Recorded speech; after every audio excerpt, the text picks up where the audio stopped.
Pak Bahlil itu dikenal karena memang integritasnya atau karena dia lucu di mata publik, Pak? Nah itu dia. Sebenarnya siapa sih pelaku politik uang itu, Pak? Sebenarnya kalau kita bicara politik uang ini kan, Mm-mm. ini kembali lagi menjadi kalau saya ngomongnya ini bukan politik uang, tapi kita bicara biaya politik. Jadi waktu 2029 bukan berdasarkan apa yang diberi, tapi benar-benar apa yang dia rasa. Bahwa oke, saya mantap, saya dukung Mas Joko, saya dukung Mas Budi, saya dukung Mas Andi, kan seperti itu.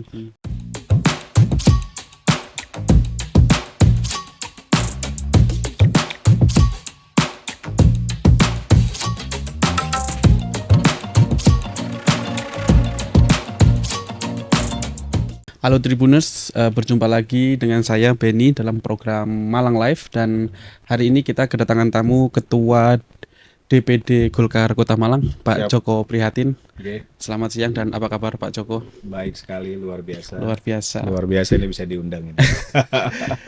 Ada kesibukan apa ini, Pak? Kesibukannya awal-awal tahun ini dan baru menjabat sebagai Ketua DPD Golkar Kota Malang. Tentunya lagi sibuk-sibuk bikin program kerja. Program kerja partai. Program kerja partai dari 1 tahun, 3 tahun, sampai 5 tahun. Oke, ini periode 2025. 2025-2030. 5 tahun, Pak ya. 5 tahun. Nah, ini Pak Joko sudah memulai nih mendeklarasikan diri Ketua DPD gitu kan. Saya terpancing akhirnya. Pak Joko, publik Malang mengetahui beberapa waktu lalu peristiwa yang tidak pernah terjadi sebelumnya di Sekretariat Golkar, ya kan, penyegelan oleh sejumlah kader. Apa Anda memaknai apa peristiwa itu, Pak? Bagi saya mungkin ini kali pertama setelah 11 kali musyawarah daerah musda di Golkar Kota Malang terlaksana. Ini kali pertama kejadian ada pensegelan. Ya. Saya rasa ini dari persepsi saya ini partai yang berkembang secara luar biasa, berarti bagus, orang-orangnya luar biasa, orang-orangnya aktif, dan orang-orangnya sangat ingin Golkar ini menjadi besar. Gitu. Ya, dalam perhelatan musyawarah daerah memang dari zaman dulu sampai sekarang itu Golkar tidak pernah sepi memang. Selalu ramai dengan dinamika-dinamika seperti 3 periode kemarin Bapak Sofyan Edi Jarwoko, 3 periode 15 tahun beliau kan juga selalu mengalami dinamika. Tapi kalau zaman dulu setelah musyawarah daerah mereka selalu berbaris rapi lagi. Nah, baru kali ini yang kemudian musyawarah daerah kami ternyata belum bisa berbaris rapi hampir ya 1 bulan, 1,5 bulan lah. Dinamikanya masih terjadi walaupun sudah ada penunjukan sebagai ketua terpilih saat itu. Tapi nggak apa-apa, ini menunjukkan bahwa partai kita hidup dan partai kita besar. Dinamikanya juga sampai pusat, Pak ya. Satu-satunya dinamika yang sampai ke meja ketua umum ya kayaknya cuma Golkar Kota Malang. Oke, Pak, kalau Anda melihat apa yang memicu kemudian sejumlah kader itu melakukan penyegelan? Sejumlah narasumber yang saya temui mengatakan mereka menyebut ini rekayasa elit Ya. di pengurusan Golkar gitu kan. Anda sepakat dengan itu atau Anda punya argumen lain? Di dalam organisasi politik ini kan memang berbeda dengan organisasi kemasyarakatan, organisasi profesional, bahwa kalau di dalam organisasi politik ini di undang-undang politik kemarin juga kan semua sudah berubah bahwa otoritas tertinggi dan keputusan tertinggi itu dari ketua umum. Nah, memang dari konsultasi politik kemarin dari keempat kandidat ini memiliki kelebihan dan link di atasnya berbeda-beda. Ada yang memang link ke Jawa Timur, ada link ke akar rumput, ada link ke pusat dan lain-lain.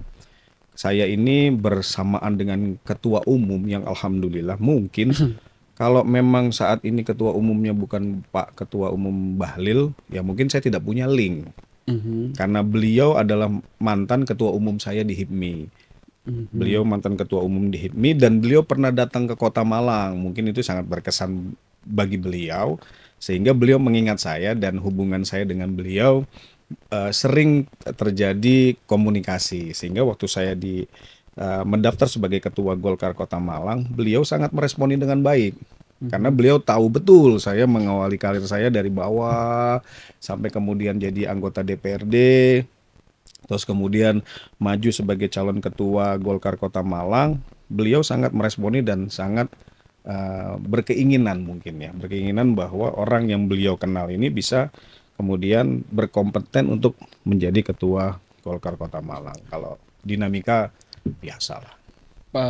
Anda ingin mengatakan memang ada campur tangannya ketua umum. Semua Anda partai, terpilih. semua partai pasti harus ada campur ketua umum. Kalau tidak ada kan, karena kita ini DPRD kota kabupaten, ini kan tergantung apa yang dikatakan oleh provinsi.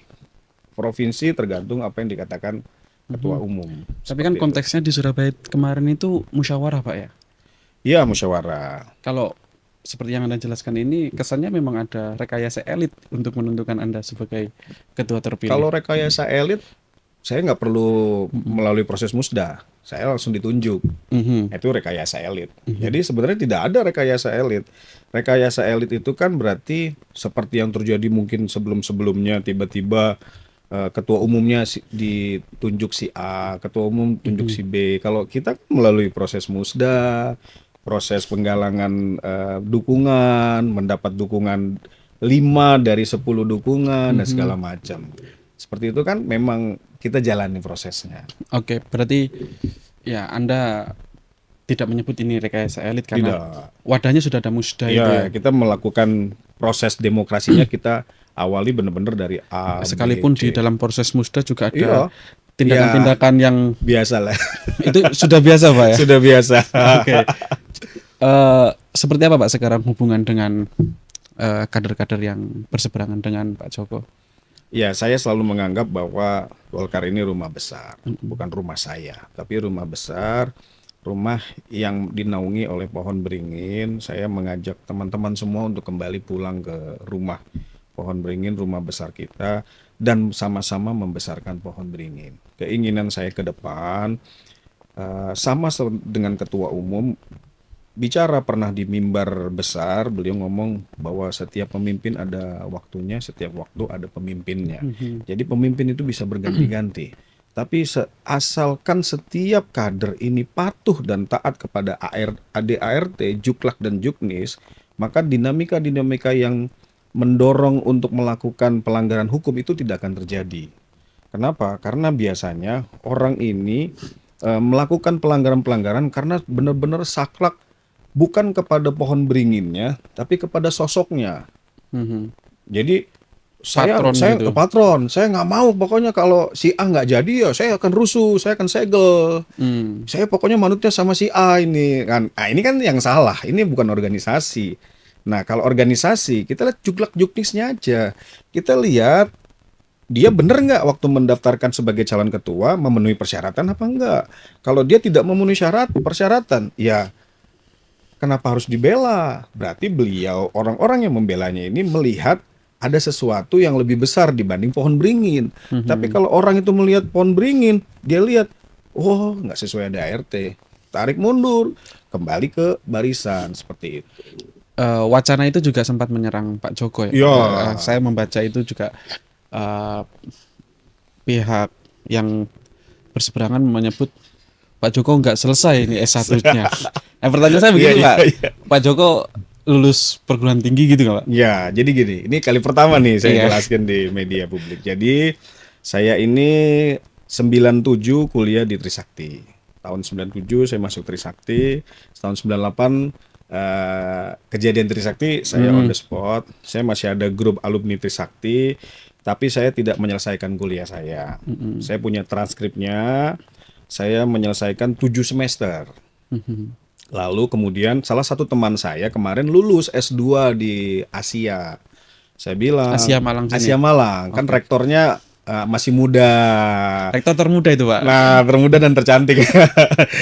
saya waktu itu ada kerja sama HIPMI, saya tanya sama Bu Rektor, saya diundang. Bu Rektor, saya ini kuliah 7 semester, ada transkrip.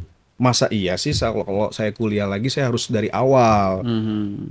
Apakah ada programnya? Beliau bilang, Mas, kita punya program di Dikti, bukannya program kampus loh ya, programnya Dikti itu ada yang namanya RPL. rekayasa pengalaman lampau. Heeh. Jadi rekayasa pengalaman lampau itu kalau sampean punya apa namanya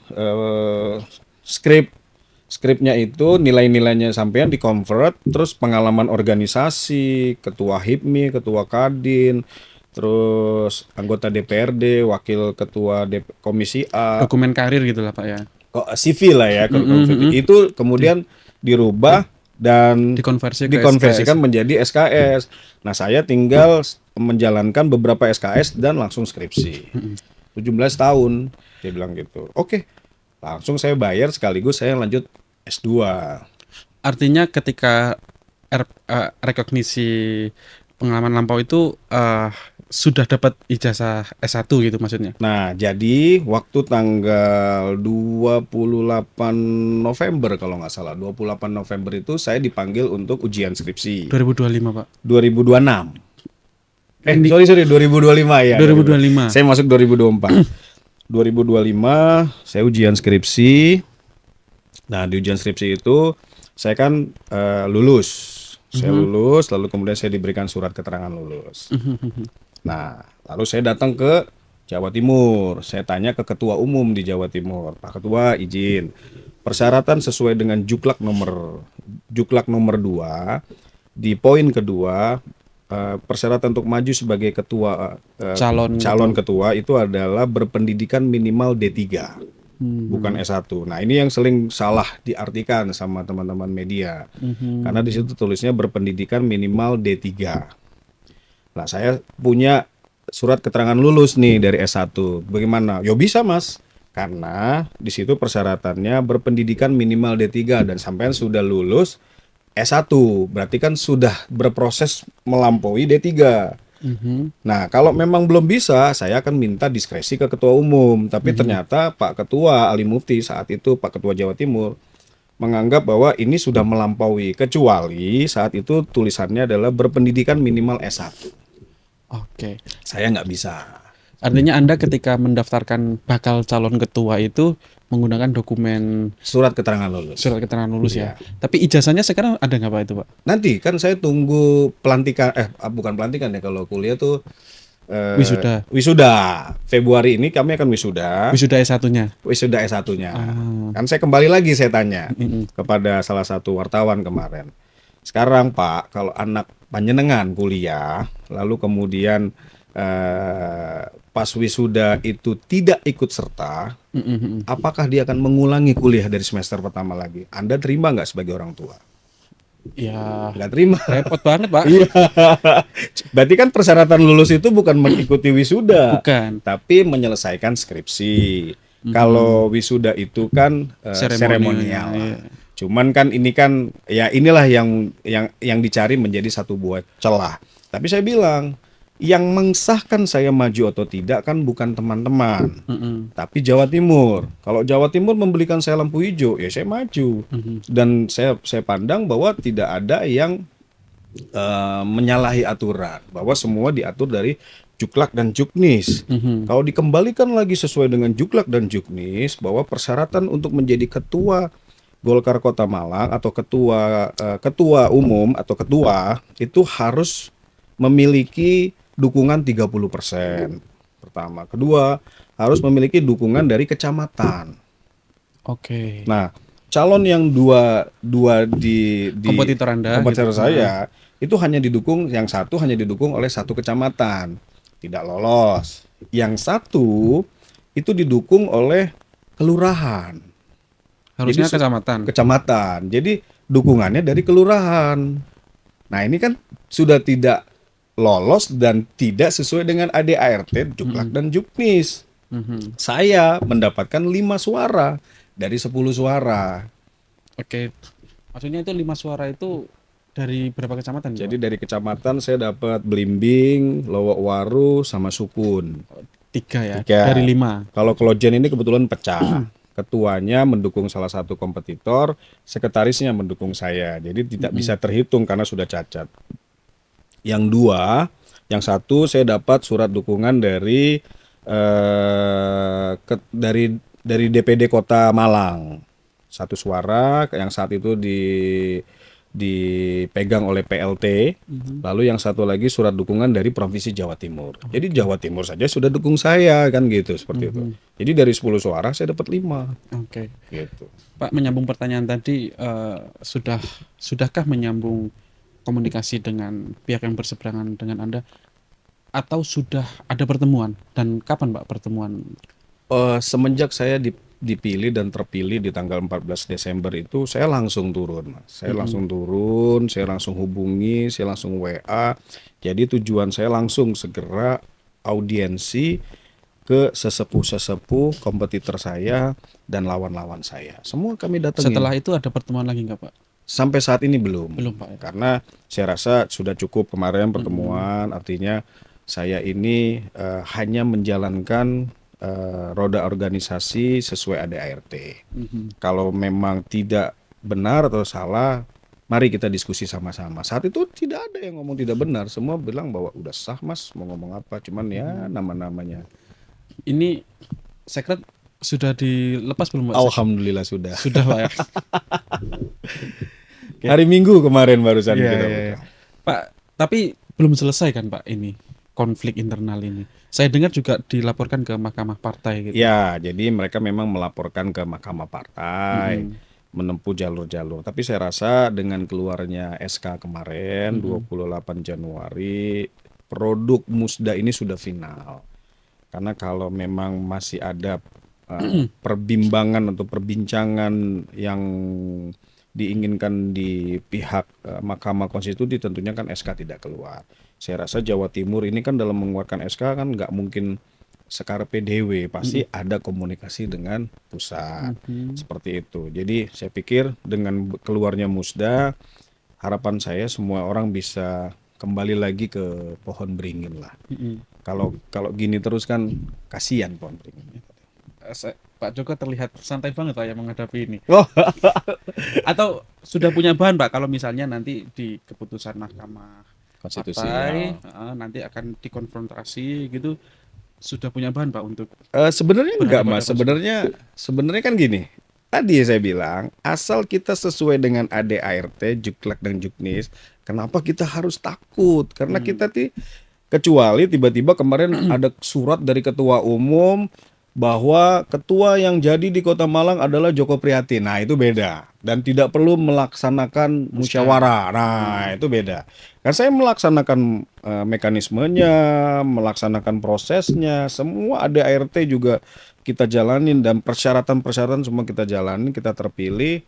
Yes, nggak ada yang masalah sih saya pikir gitu. di program yang disusun saat ini Pak, apa yang kira-kira akan dilaksanakan dalam waktu dekat dan itu juga punya dampak dengan masyarakat khususnya di Kota Malang?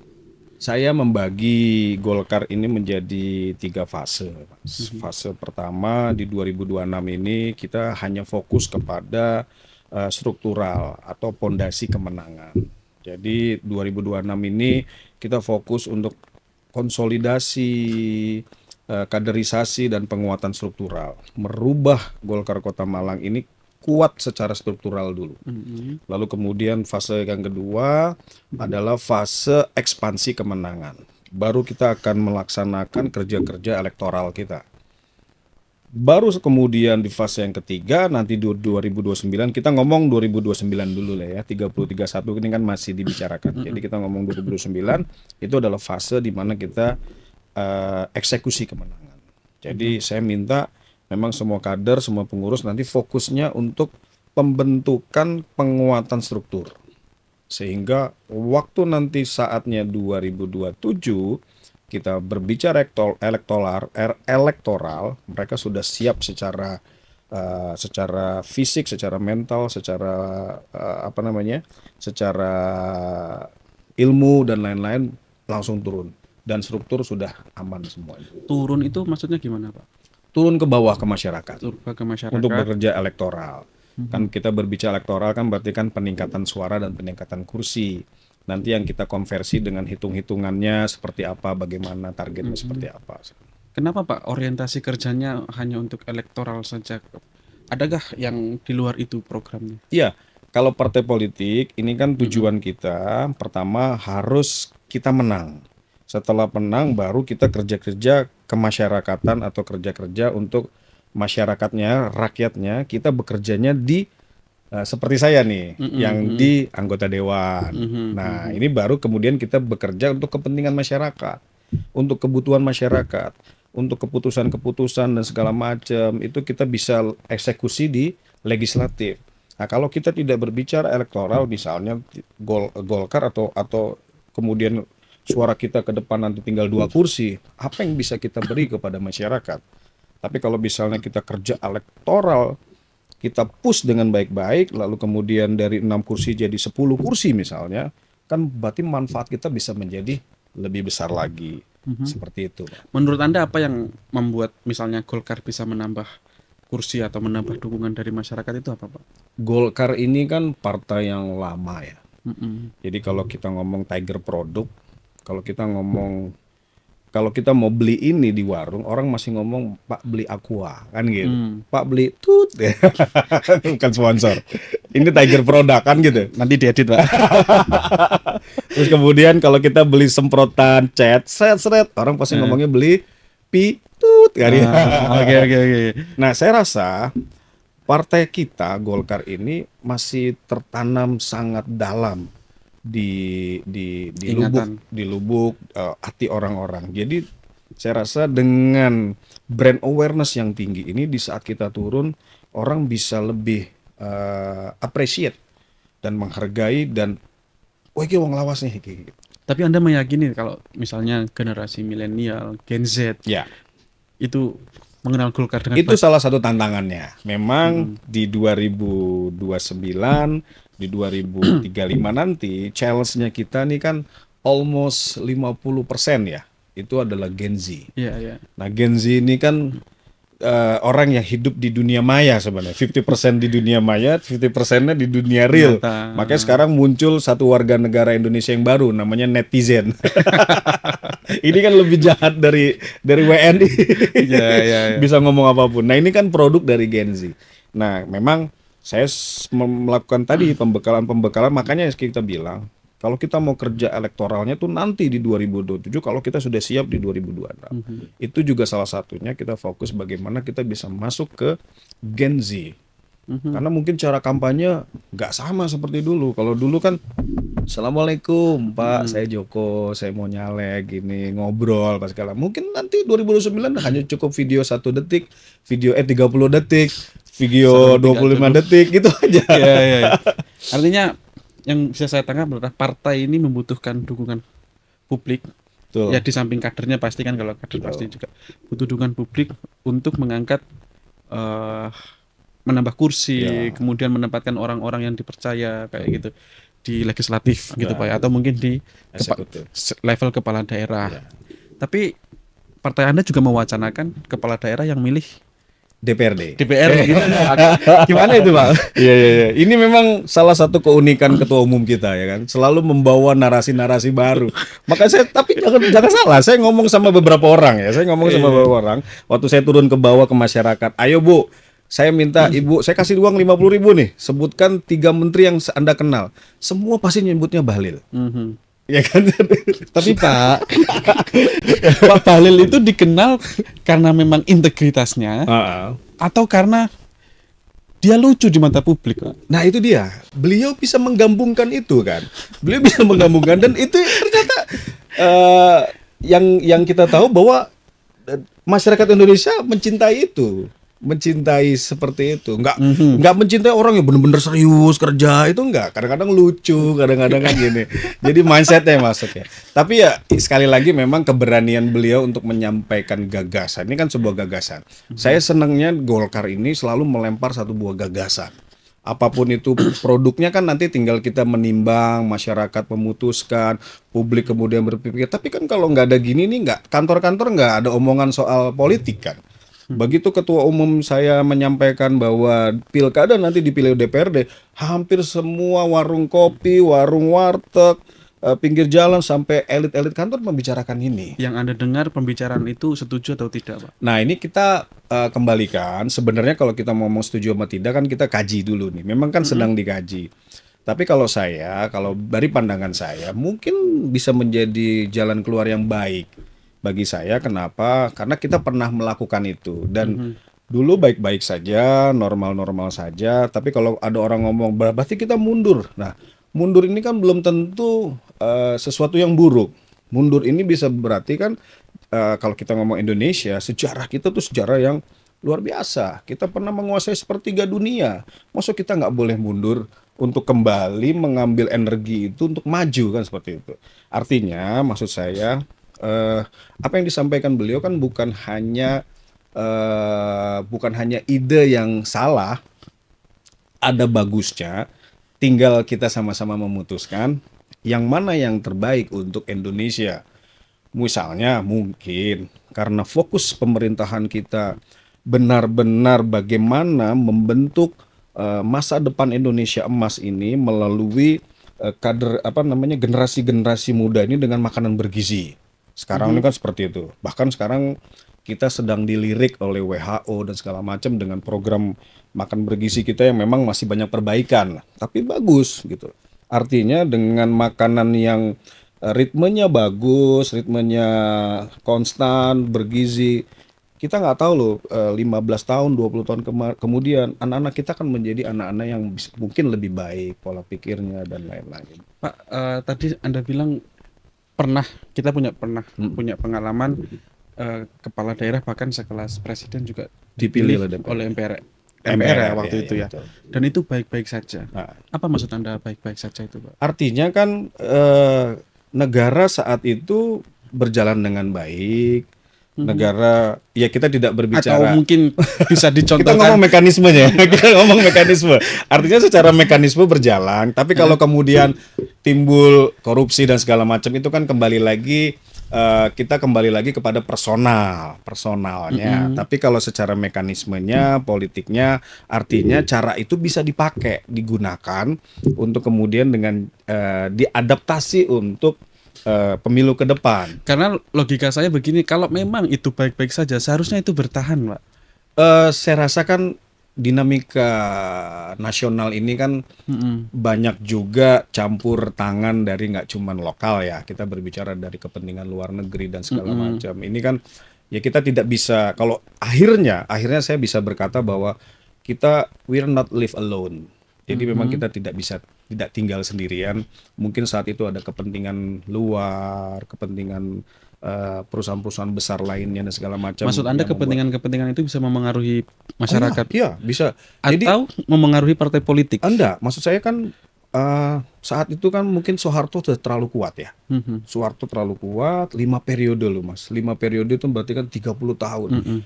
Saya mungkin ada kepentingan asing atau kepentingan luar yang masuk dan tidak bisa masuk, dihalangi dan segala macam. Jadi memang di saat kita masuk ke dunia politik, kita tidak bisa melihat dari satu buah titik saja sih. Bahwa kejadian kemarin itu bisa dibilang gerakan yang murni, ya memang murni, tapi juga ada satu gerakan yang memang digerakkan oleh oleh dunia luar seperti itu. Ada yang skeptis juga seperti ini, Pak. 5 periodenya Soeharto ini kan mendapat dukungan penuh dari Golkar gitu ya. Bahkan waktu itu ASN yang kita sebut sekarang ini juga digerakkan untuk memilih Soeharto. Ada orang-orang yang kemudian skeptis, cara-cara ini ingin dikembalikan lagi. Ini memang kepentingannya Golkar gitu, bukan kepentingannya publik. Kalau saya dengar di warung kopi, di kampus, suara-suara penolakan cukup banyak. Begitu. Banyak. Anda kemudian masih bersikap untuk membela kepentingan rakyat atau yang partai? Kita ini begini, kalau kita bicara kan artinya sesuatu gagasan yang keluar ini akan menjadi satu buah rumusan nanti. Bahkan kemarin DPR RI sendiri menunda kan akhirnya. Menunda deh. Kita fokus ke prioritas yang program yang penting dulu, segala macam dan lain-lain. Nah, itu. Jadi kalau kita tentunya karena memang ketua umum kita ini menggelontorkan satu buah gagasan ini, kita akan kawal gagasan ini.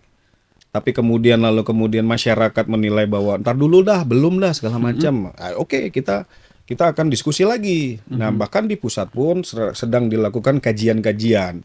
Dipanggil Pak, saya lupa siapa yang dipanggil itu, Menko Mahendra Yusri Izal.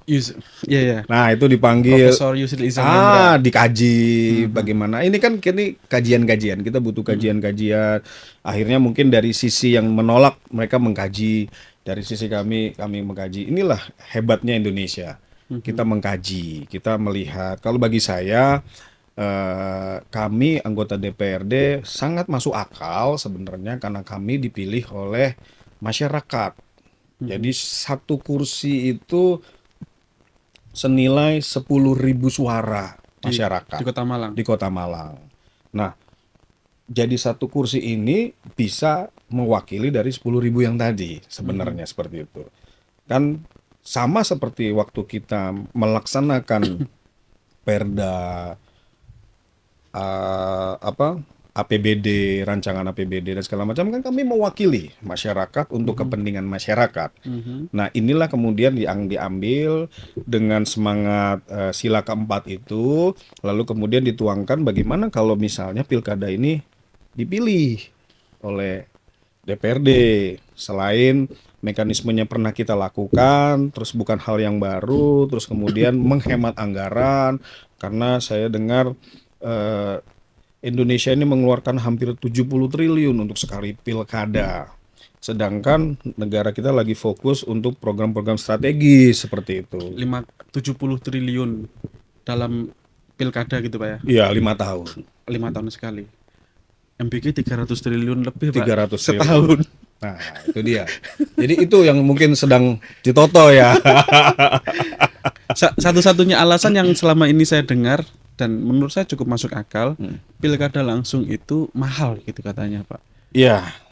Jadi kalau kata orang, sebetulnya yang bikin mahal tuh apa sih Pak? sebenarnya kalau kata orang nih, menang kalah sama-sama kalah. Ya, itulah yang terjadi di masyarakat sekarang, bahwa untuk maju pilkada ini kan biaya yang cukup besar. Biaya cukup besar dengan rangkaian biaya lah. Maksudnya dari satu calon Dari satu calon mengeluarkan biaya cukup besar. cukup besar, Oke. cukup besar. Seperti saya mau jadi ketua Golkar Kota Malang kan harus mendapat dukungan dari 3 kecamatan. Nah, mungkin saat itu menjadi wali kota kan juga harus dapat dukungan dari beberapa partai. Nah, itu kan bagaimana kita duduk bareng, lalu kemudian ngopi bareng, ngobrol bareng. Apa korelasinya menjadi sama biaya kesepakatan. di situ Pak? Di situ kan ada biaya yang dikeluarkan untuk kita ngobrol, untuk kita ngopi dan lain-lain. Atau kalau orang ngomong itu biaya rekomendasi lah, istilahnya seperti itu. Nah, itu kan ada biaya, terus pasang reklame, terus kemudian atribut dan lain, kan biayanya cukup besar. Karena kita ngomong di Malang ini kan sekitar pemilihnya 600.000, Mas. Saya sempat wawancara dosen di perguruan tinggi negeri di Malang ini Pak. Beliau menyebutkan yang bikin mahal itu politik uang. Sepakat nggak Pak soal itu Pak? Sepakat. Dan sejauh pengalaman Anda, sebetulnya siapa sih pelaku politik uang itu Pak? Sebenarnya kalau kita bicara politik uang ini kan, ini kembali lagi menjadi, kalau saya ngomongnya ini bukan politik uang, tapi kita bicara biaya politik. Biaya politik. Biaya politik. Sama lah ya, kita ngomong sama ya. Ke pengusaha ya kan. Jadi kayak saya kan pengusaha barber. Saya pengusaha barber. Saya waktunya potong ini Pak. Nah, boleh nanti saya kasih voucher. Saya dalam membuka satu buah barber kan saya harus sewa tempat. Saya harus sewa tempatnya, saya harus beli alat-alatnya, saya harus siapkan gaji karyawan, andai-andai misal omset saya tidak masuk dan segala macam, ada biaya marketing, biaya promosi dan lain-lain. Itu kan mungkin kita bisa anggarkan 100 sampai 500 juta. Kalau kita mau lebih keren dikit supaya saingan kita juga terkalahkan, mungkin 100 sampai 1 miliar. Nah, itu kan biaya-biaya rangkaian dalam kita membangun satu buah usaha. Sama dengan berpolitik kan, tadi biaya politik atau beban politik atau apapun namanya itu sama. ya, kita butuh rangkaian-rangkaian ini dalam misalnya rangkaian pertama tiket untuk menjadi calon wali kota itu kan butuh dukungan partai. Oke, maksudnya bayar ke partai gitu. Tidak bicara secara konotasi bayar, Mhm, tapi kan segala sesuatu ini kan dalam kita bergerak ini kan pasti ada biayanya. mhm. Biayanya bukan bayar ya. Kalau kita ngomong bayar nanti konotasinya Iya, iya, nggak iya. bagus. Terus kemudian kita berbicara juga dukungan dari komunitas segala macam, tokoh-tokoh dan segala macam. Ini kan perlu biaya, mengajak mereka makan, ngajak mereka keluar, itu kan biaya yang nggak kecil ya, besar seperti itu. Sama seperti kita sebagai anggota dewan, untuk menjadi anggota dewan ini kan kita harus terpilih untuk pribadi ya. Kalau di Lokwaru 3.000 suara.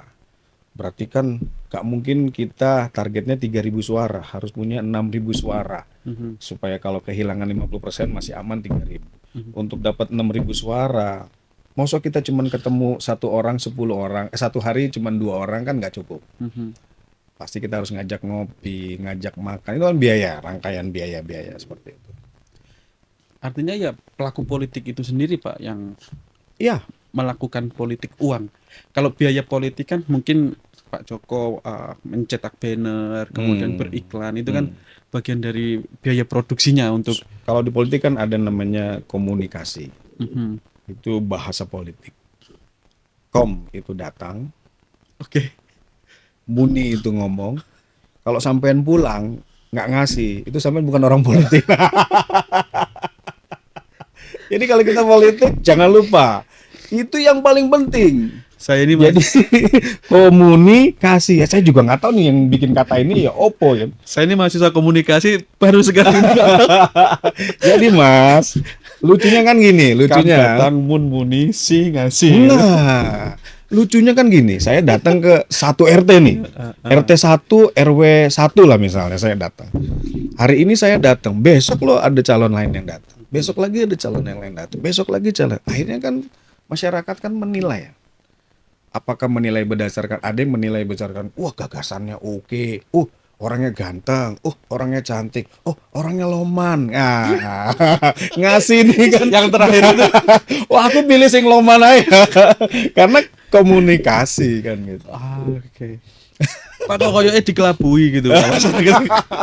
Soalnya kalau ganteng, cantik, punya gagasan, Enggak masyarakat ekonomi sulit nih. Iya, Terus iya. dikasih langsung. oke. Ya cukup sulit juga Pak ya. Kemudian ini Pak, sepanjang Anda mencalonkan sebagai anggota legislatif itu, mungkin Anda punya koreksi apa yang sebaiknya diperbaiki supaya pengeluaran yang begitu besar itu juga bisa di Ya sebenarnya yang harus dilakukan oleh semua partai itu melaksanakan pendidikan politik.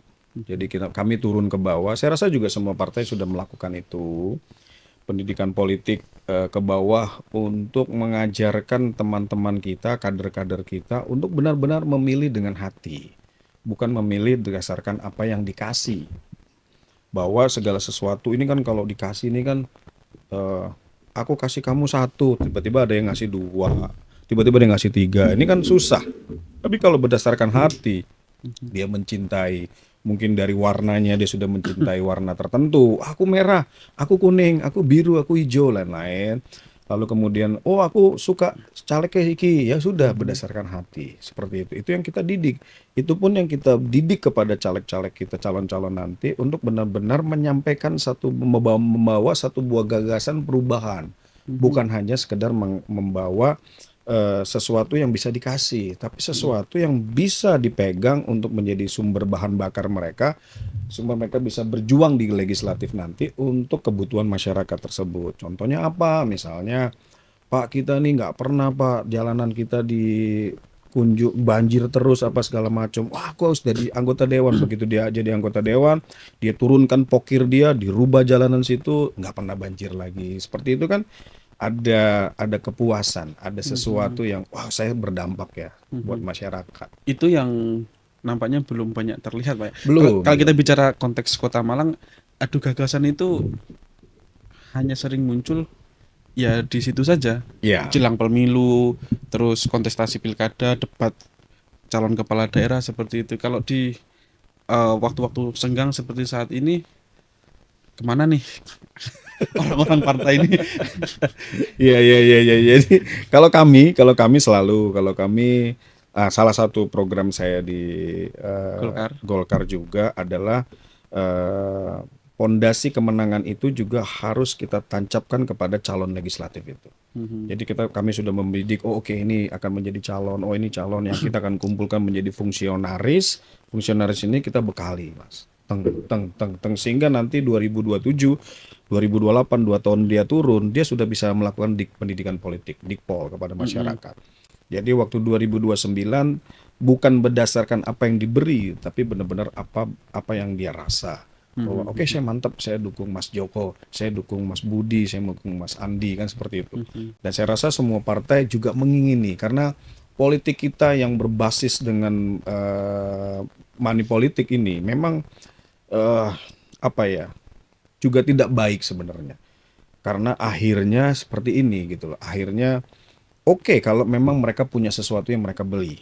Kalau ternyata mereka waktu mau menjadi ini menggadaikan sesuatu atau minjem sama orang, ini kan yang kemudian menjadi eh, apa Perhitungan. perhitungan waktu dia jadi dia harus mengembalikan. Nah, inilah. Mending gak usah nyalon, Pak, kalau gitu. Nah, anehnya kok orang masih pada mau nyalon kan gitu. Udah tahu pilkada mahal, Iya, pileg iya. mahal kan masih calon kan seperti itu. Oke. Jadi kan memang tombolnya orang nih bermacam-macam. Ada sampean kasih nasi Padang, orang nggak mau makan karena tombolnya cuman rawon kan Rawon. gitu. Tombolnya macam-macam. Oke, oke, baik. Pak, Anda duduk di Komisi A Mm. di pemerintahan. Apa yang saat ini sedang dikerjakan, Pak, dengan eksekutif? Ya, kalau kita di pemerintahan, kita saat ini fokusnya saat ini ya, saat Mhm. ini kita masih bergerak di dalam em, menerima beberapa pengaduan-pengaduan. Karena untuk pengaduan-pengaduan dumas-dumas, pengaduan masyarakat, apa yang mereka alami di masyarakat, itu kan memang lebih banyak ke kami, ke A, Mhm. karena kami komisi hukum juga, Mhm. komisi pemerintahan juga, dan di masyarakat ini kan juga banyak permasalahan, salah satunya yang hiburan malam itu Mhm. perizinannya kan juga ada di kami, DMPTSP itu kan ada di komisi kami. Jadi saat-saat ini Januari Februari ini karena rangkaian-rangkaian kerja APBD kami kan sudah selesai di Desember kemarin sudah didok. Januari Februari ini kami sedang banyak sekali menerima audiensi dari masyarakat terkait ada beberapa isu-isu kemarin sengketa lahan di Ciputurang, Oke. terus apartemen yang di mall apa Mas? Yang di sana Dieng itu, itu, Pak. nah di Dieng itu, terus kemudian ada juga permasalahan. Jangan sebut merek dulu, Pak. Oh iya iya iya iya, iya. Iya. Terus kemudian ya salah satunya adalah The Soul yang masih Oke. seperti itu kan masih itu yang sekarang kita jalankan hadapi. Oke, baik. Kalau soal fasilitas publik ada aduan masuk apa nih, Pak? Kalau fasilitas publik nanti masuknya di Komisi C, Mas. Komisi C Mhm. itu di infrastruktur kan. Kalau di Mhm. kami belum masuk mengenai publik. Kayak seperti kemarin terjadinya bukan pertikaian ya, perdebatan di Gria Santa tentang Oke. Jalan tembus pembongkaran. itu Nah, ya. itu kan itu tidak masuk ke kami, ke Komisi A, karena itu masuknya ke Komisi C Mhm. berhubungan dengan PU Oke. karena infrastruktur dan Mhm. lain-lain itu masuknya ke Komisi C. Jadi Mhm. mereka audiensinya di Komisi C. Mhm. Tapi kalau sudah masuk ke ranah hukum nanti masuknya memang di Komisi A. Tapi Mhm. sepertinya saya rasa sudah selesai sih kemarin itu. Oke. Kalau yang soal perda parkir itu di Komisi A juga nggak, Pak? Parkir di Komisi C. Tapi ini kan posisinya sudah di provinsi nih, Pak. Nggih. Sudah bagian dari ini ya, review di pemerintah Ya. provinsi.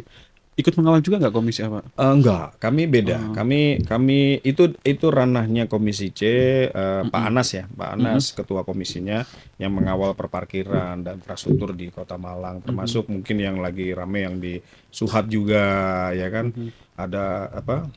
eh, jalur penghijauan dan segala macam itu masuknya di Komisi C. Oke, baik. Oke.